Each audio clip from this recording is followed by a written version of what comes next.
The number of migrants coming to the Florida coast is pushing the Coast Guard and the resources there to the limits.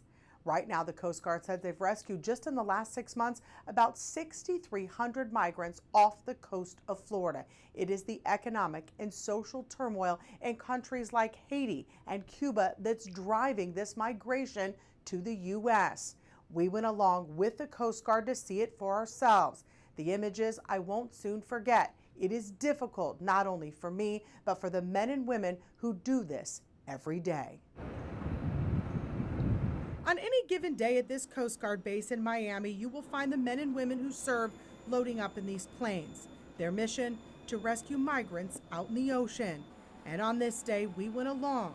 The first order of business, a briefing. Weather is good, just some isolated showers. And we were quickly in the air. It took only about an hour to find this target. Seems like it's a big wide world out here. Is it like a needle in a haystack trying to find what you're looking for? 100%. It's, the ocean's big. Everywhere direction you look, you can't see anything but blue waters. In this case, the Coast Guard had intel that the boat full of what appears to be migrants left from Cuba a few hours before. This specific mission, 3 years. So does it seem more or less? 2 years ago, it was much less.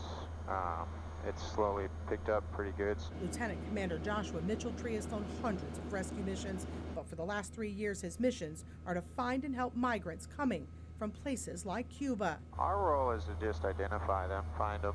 It's a really sad day when you hear of a vessel that sinks because they're not very seaworthy, and we're scrambling to try to locate all the people in the water, which can be very difficult. And it happens. The journey to Florida is about 100 miles. The migrants have to deal with the currents, large swells, and the sweltering heat. It's such a long, treacherous voyage. Weather changes constantly.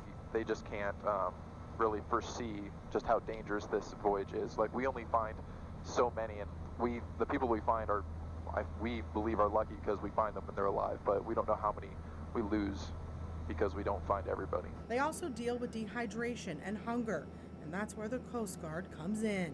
The aircraft and its crew is here for aid. They carry pumps, food, water, and communication equipment on board just in case they find migrants in distress. They're still a long way. They're still they just got out of the Cuba waters pretty much. They're still a long way from Florida, and anything can happen from here on out. But their situation was not yet dire, and they seemed not to need or want help from the Coast Guard. But they do get it anyway.